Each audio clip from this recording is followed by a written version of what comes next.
میدان معاشر ہوگا، ایک آدمی کا حساب ہوگا، اس کی نیکیاں کم پڑ جائیں گی، گناہ زیادہ ہوں گے، اور وہ کہہ رہا ہے کہ میں محمد صلی اللہ علیہ وسلم کا غلام ہوں، میں ان کا امتی ہوں، اللہ دے واسطے من چھڑ دیو، اللہ دے واسطے۔ آپ صلی اللہ علیہ وسلم تیز قدموں سے اس طرف آتے ہیں، آواز دیتے ہیں دوسرے، او فرشتوں ٹھہرو۔ آپ صلی اللہ علیہ وسلم فرماتے ہیں کہ میرے سامنے دوبارہ اس کا حساب دوبارہ تولو۔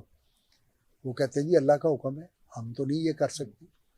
جب وہ رکھتے ہیں تو جدھر اس کی نیکیاں ہیں، رسول اللہ صلی اللہ علیہ وسلم ایک کاغذ کا پرزہ نکالتے ہیں اتنا سا، اس نیکیوں میں رکھ دیتے ہیں۔ فرمایا تم نے ایک دفعہ زندگی میں مجھ پہ محبت سے اور توجہ سے درود پڑھا تھا، وہ تمہارا درود میرے پاس محفوظ تھا، یہ وہ درود رکھ دیا۔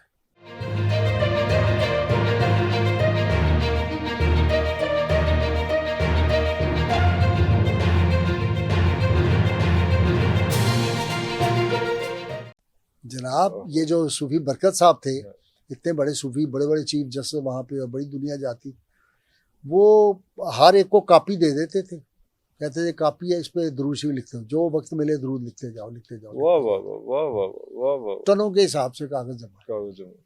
یہ درود پاک جو لکھا ہوتا ہے ایک دفعہ بھی، اب آخری آپ کو سناتا ہوں، بہت لمبا ہو گیا آپ کا۔ میدان معاشر ہوگا، ایک آدمی کا حساب ہوگا، اس کی نیکیاں کم پڑ جائیں گی، گناہ زیادہ ہوں گے، تکڑی میں تولا، حکم ہوا اس کو لے جاؤ دوزخ کی طرف۔ اب اس کو وہ کھینچ کے لے جا رہے ہیں اور وہ رو رہا ہے، چیخ رہا ہے، اور وہ کہہ رہا ہے کہ میں محمد صلی اللہ علیہ وسلم کا غلام ہوں، میں ان کا امتی ہوں، اللہ دے واسطے من چھڑ دیو، اللہ دے واسطے۔ حضرت آدم آ رہے ہیں، وہ سن لیتے ہیں اس کو کہ یہ اس طرح کہہ رہا ہے کہ میں رسول اللہ کا امتی ہوں فلاں۔ آگے جاتے ہیں تو رسول اللہ صلی اللہ علیہ وسلم سے ملاقات ہو جاتی ہے، کہتے ہیں محمد صلی اللہ علیہ وسلم آپ کا ایک امتی ہے، اس کو وہ کھینچ کے لے جا رہے ہیں دوزخ کی طرف، وہ بہت رو رہا تھا، آپ کو یاد کر رہا تھا۔ آپ صلی اللہ علیہ وسلم تیز قدموں سے اس طرف آتے ہیں، آواز دیتے ہیں دوسرے، او فرشتوں ٹھہرو۔ وہ کہتے ہیں جناب ہم کیسے ٹھہرے ہیں، ہمیں اللہ کا حکم ہے، ہم تو ادھر جا رہے ہیں۔ اتنی دیر میں اللہ تعالیٰ فرماتے ہیں نہیں سنو میرے محبوب کی بات، رک جاؤ، رک جاتے ہیں۔ آپ صلی اللہ علیہ وسلم کیا بات ہے جناب، ہم نے تولا اس کی گناہ زیادہ، نیکیاں اس کی کم، اور اس لیے ہم لے کے جا رہے ہیں۔ آپ صلی اللہ علیہ وسلم فرماتے ہیں کہ میرے سامنے دوبارہ اس کا حساب دوبارہ تولو۔ وہ کہتے ہیں جی اللہ کا حکم ہے، ہم تو نہیں یہ کر سکتے۔ اللہ تعالیٰ حکم فرماتا ہے نہیں جو کہتے ہیں کرو۔ جب وہ رکھتے ہیں تو جدھر اس کی نیکیاں ہیں، رسول اللہ صلی اللہ علیہ وسلم ایک کاغذ کا پرزہ نکالتے ہیں اتنا سا، اس نیکیوں میں رکھ دیتے ہیں۔ وہ جب دیکھتے ہیں، آپ کو پتا ہے کہ جب میدان معاشر ہوگا تو جو بھاری پلڑا ہے اوپر اٹھ جائے گا، بھاری اوپر اٹھے گا، یہاں الٹا ہو جائے گا، وہاں کی عرشہ نرالی ہوگی، تو وہ جو ہے وہ اوپر اٹھ جائے گا، وہ نیکیاں زیادہ ہو جائیں گی۔ جب نیکیاں زیادہ ہوں گی تو اب وہ فرشتے کہیں گے بھئی یہ کیا حکم ہوگا، بھئی ٹھیک ہے نیکیاں اس کی بڑھ گئی ہیں، اس کو جنت کی طرف لے جاؤ، اب جانے دو جنت کی طرف۔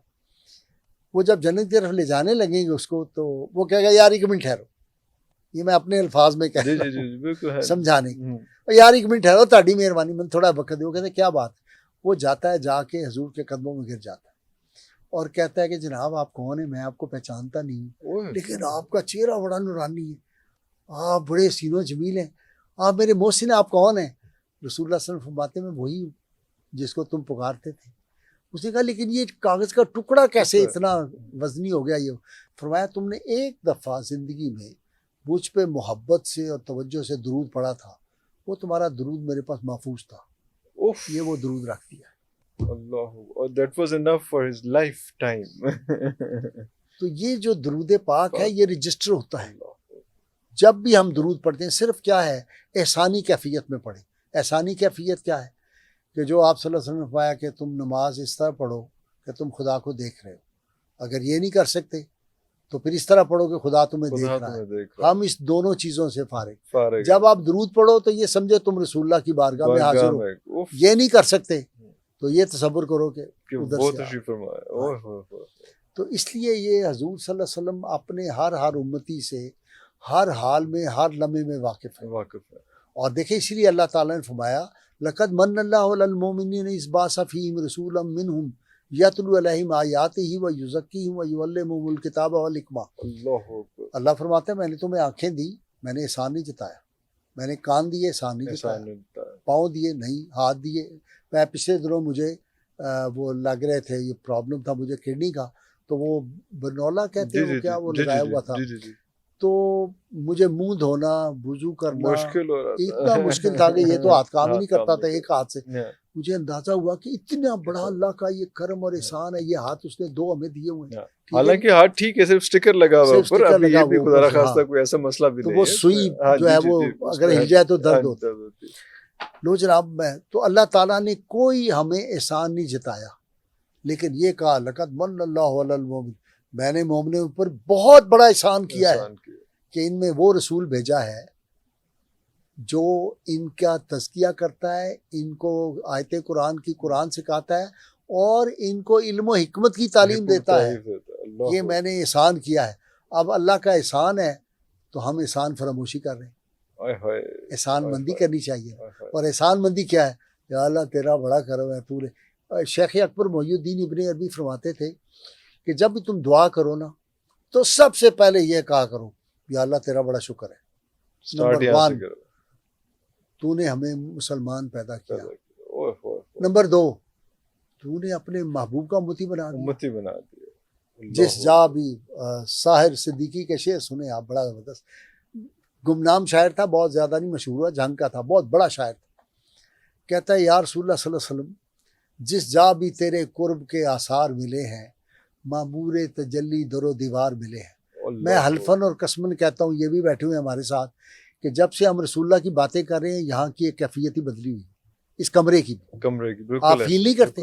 بالکل اور نہیں, روز آپ بلائیں کسی فلم ایکٹرز کو بلائیں, فلاں کو بلائیں, وہ بات نہیں ہوگی, اور ہی ڈفرنٹ ہے, اور ہی ڈفرنٹ ہو جاتا ہے. جس جا بھی تیرے قرب کے آثار ملے ہیں, معمور تجلی در و دیوار ملے ہیں.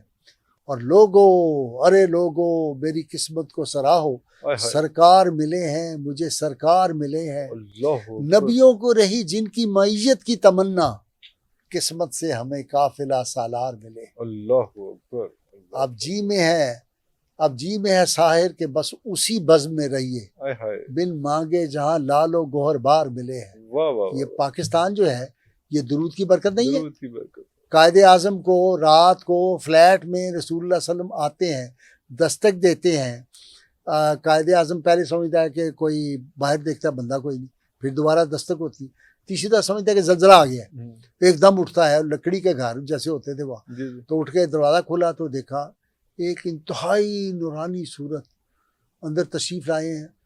قائد اعظم اتنا وہ زیادہ اس سے مرعوب ہو جاتے ہیں روحانی, وہ کہتے ہیں ادھر تشریف رکھیے. وہ کرسی پہ بیٹھ جاتے ہیں. قائد اعظم نیچے, صاحب آدمی تھا, نیچے بیٹھ جاتا ہے قدموں میں, تو بیٹھ کے کہتا ہے کہ ارتجالن میرے منہ سے نا درود شریف شروع ہو گیا.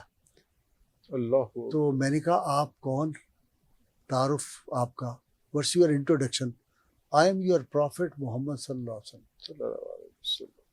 وہ کہتا ہے میرے تو آنکھوں سے آنسو رواں ہو گئے, میں قدم بیٹھا. فرمایا گو ٹو برے subcontinent, struggle for Pakistan, always I will be with you. اللہ اکبر. یہ ریکارڈڈ چیزیں ہیں. پھر پاکستان بن گیا. پھر پاکستان اس لیے جب علی گڑھ گئے, جب وہ مسلم لیگ کی مجلس عاملہ کا اجلاس تھا وہاں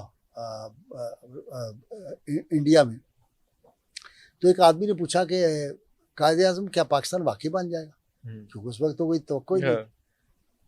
تو قائد اعظم نے کہا پاکستان مرضی مولا ہے, اللہ اکبر, اور مرضی مولا ہو کے رہتی ہے.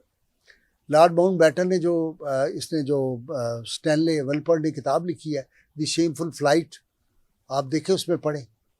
اس نے لکھا کہ وہ لارڈ ویبل کہتا تھا جب اس کی ملاقات ہوئی قائد اعظم سے, اس نے کہا کہ گاندھی کے بارے میں اس نے لکھا کہ بڑا مکار یار تھا, نہرو کے بارے میں لکھا کہ وہ ذرا اسٹریٹ فارورڈ, قائد اعظم کے بارے میں لکھا کہ وہ بہت سچا تھا, بڑا اسٹریٹ فارورڈ تھا, سیلف سینٹرڈ تھا, بڑا ٹاٹے خان تھا. اچھا, لیکن جس کام میں وہ لگا ہوا تھا اس میں کامیاب کبھی نہیں ہو سکتا.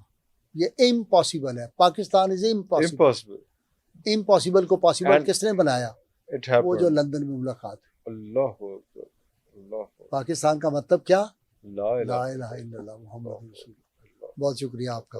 سر, آپ کا بہت شکریہ.